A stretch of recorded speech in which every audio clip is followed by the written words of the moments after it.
Guys, আমাদের বড় বড় যে গেমিং ইউটিউবার আছে তারা দেখি বর্তমানে তাদের প্রাক্তনকে অনেক বেশি মিস করতেছে এবং তাদেরকে মিন করে অনেক সুন্দর সুন্দর সেট ভিডিও বানাচ্ছে। সো এইসব ভিডিওগুলো আমরা একসাথে দেখবো প্লাস রিয়াকশন দিব। আর তোমরা কমেন্ট করে অবভিয়াসলি জানাই বা কাদেরটা তোমাদের কাছে সবচেয়ে বেশি ভালো লাগছে।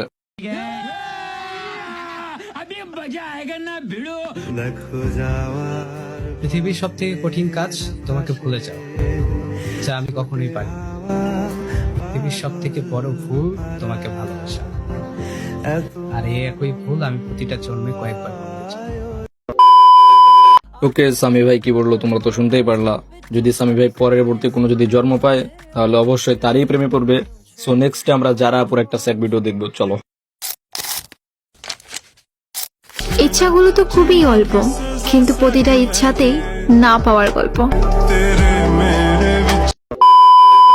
আস যারা পুয়াস, এই লাইনটা একদম মানে ভিতরে যায় লাগছে, মনের ভিতরে।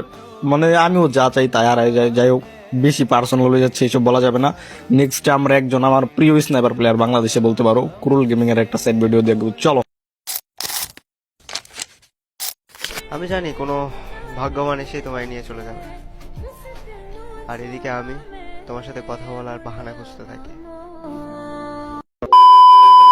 গাইস, আইনো তোমরা বিষয়টা কিভাবে নিবা, বাট ক্রুল গেমিং কে কেন জানি আমার মতো ভন্ড মনে হয়। কেন মনে হয় আমি তোমাদের বলি। ধরো থাকে না এক ধরনের পাবলিক, হুদাই কোনো কারণ নাই, কোনো কিছু নাই। ধরো একটা সাইড ভিডিও দেখছে, এখন নিজেকে সাইড মনে হচ্ছে, আবার একটা রোমান্টিক ভিডিও দেখছে, নিজেকে রোমান্টিক মনে হচ্ছে। মানে এই টাইপের ভন্ড বলতে পারো। কেন জানি আমার পার্সোনাল অপিনিয়ন এটা। ওকে, ক্রুল ভাই মানে ক্রুল গেমিং কে এই টাইপের ভন্ড মনে হয়। ওকে, মানে আমার মতোই। যাই হোক গাইস, আজকের ভিডিওটা তোমাদের কেমন লাগছে? মানে আজকের ভিডিও বলতে আমি এসব ভিডিও বানাই না, জাস্ট আমার আইডিটা ব্ল্যাক লিস্ট, ভাবলাম যে এই টাইপের একটা কন্টেন্ট বানাই ফেলি। ওকে, সো তোমাদের কার সাইড ভিডিওটা বেশি ভালো লাগছে অবভিয়াসলি কমেন্ট বক্সে কমেন্ট করে জানাইবা। সো আল্লাহ হাফেজ গাইস, আর হচ্ছে টেক লাভ।